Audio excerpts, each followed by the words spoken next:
Kwigenezo rya kabiri imyandagaro no mwaka umukuru w'inama nkenguzamateka Nyamiteka Emmanuel Sinzohagera yaruguriye icesi ibikorwa by'isasa risanzwe rya myandagaro mu ngoro y'amakoraniro y'ubwo rwego ku mugwa mukuru wa politiki Gitega. Mu ijambo yashikirije ryo kugura ivyo bikorwa Nyamiteka Emmanuel Sinzohagera yabanje kwibutsa ko mu buruhuko bahoramwo abagize ibiro by'inama nkenguzamateka bagendeye intara zitari nke kugira ngo bifadikanye n'abene igihugu mu bikorwa bitandukanye by'iterambere. Yashikirije kandi ko baremesheje inama abasiguriye abene igihugu intumbero y'inama nkenguzamateka mu gutunganya ibikorwa bijanye no kumenya ukuri ku bwicanyi bwakozwe mu mwaka w'1972 no kumenya izina bwo kwitwa. Muri buno buruhuko twahoramwo abagize ibiro by'inama nkenguzamateka baragendeye intara za Ruyigi, Cankuzo, Karusi, Bubanza, Mwaro, Cibitoke, Kayanza, Ngozi, Gisagara ca Bujumbura n'intara Bujumbura. Aho hose tukaba twarifatikanije n'abene gihugu mu bikorwa bitandukanye bariko bararangura mu kwiteza imbere no guteza imbere igihugu. Twararemesheje inama aho twasiguriye abene igihugu intumbero y'inama nkenguzamateka mu gutunganya ibikorwa bijanye no kumenya ukuri ku bwicanyi bwakozwe mu 1972 no kumenya izina bwo kwitwa. Inyuma yo gushikiriza intumbero y'inama nkenguzamateka abene gihugu barashinze intahe haba abari mu burongozi bw'ico gihe n'abacitse ku icumu.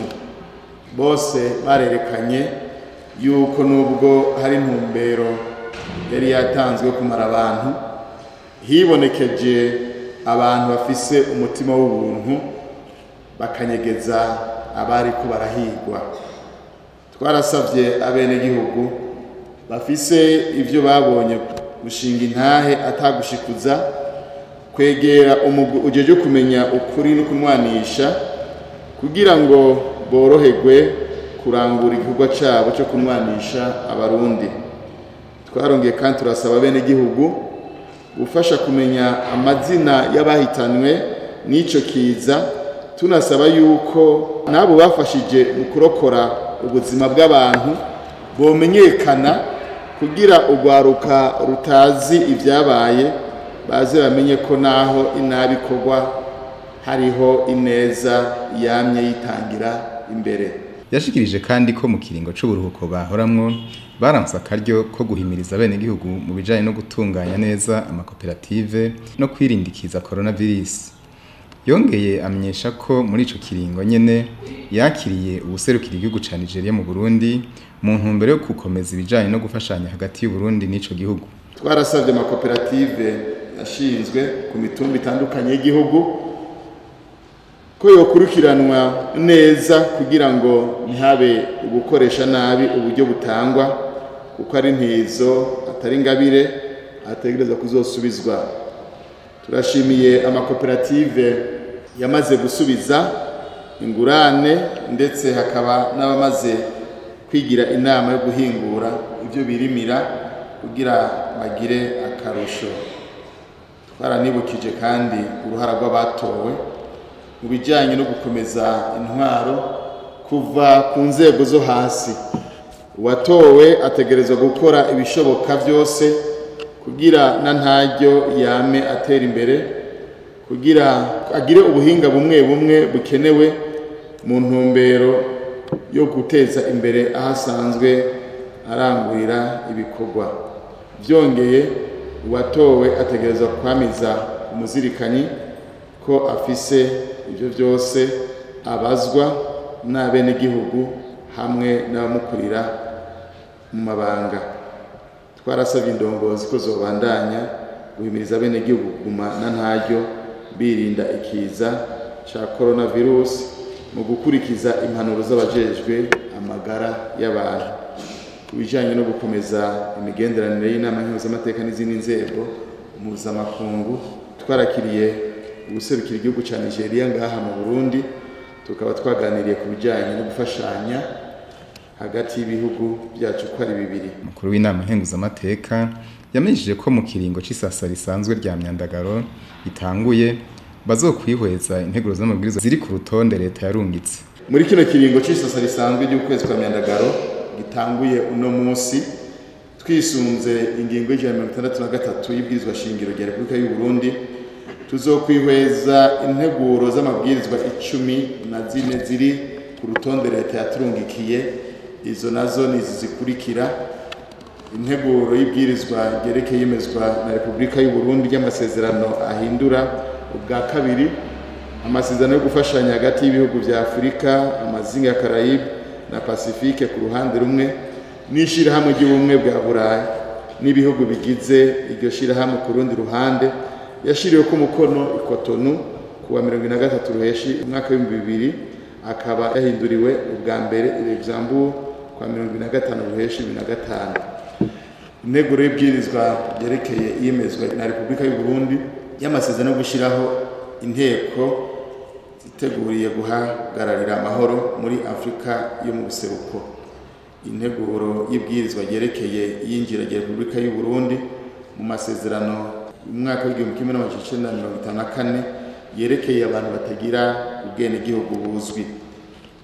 Integuro y'ibwirizwa ryerekeye iyinjira rya Repubulika y'u Burundi mu masezerano yo mu mwaka w'1961 yerekeye kugabanya ko haba abantu benshi batagira ubwenegihugu buzwi.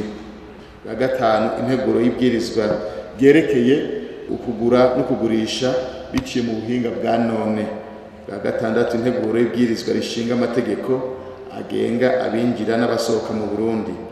Ubwindwi, integuro y'ibwirizwa ryunganira ibwirizwa shingiro rishinga imirimo y'inama nkuru ishinzwe umutekano mu gihugu, abayigize n'ingene itunganijwe n'ingene ikora. Ubw'umunani, integuro y'ibwirizwa rishinga ikigo OBR, ingene gitunganijwe n'ingene gikora. Ubw'icenda, integuro y'ibwirizwa rishiraho igitabo cerekana ubusumbasumbane bw'ibibanza by'icubahiro mu Burundi. Ubw'icumi, integuro y'ibwirizwa ritunganya igisata c'ivyerekeye imigenderanire y'u Burundi n'amakungu.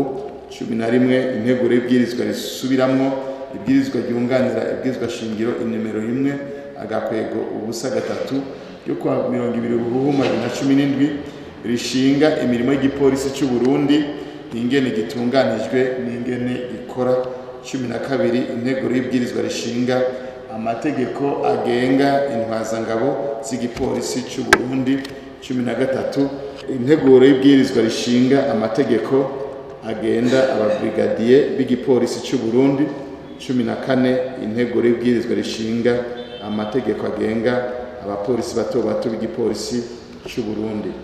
Mu bindi bazorangura mu kiringo c'isasa risanzwe rya myandagaro, Nyiriteka Sinzohagera yavuze ibijanye no gusuzuma ko amabwirizwa yemejwe n'ingingo zafashwe zashizwe mu ngiro, kubandanya kugendera bene gihugu n'ibindi.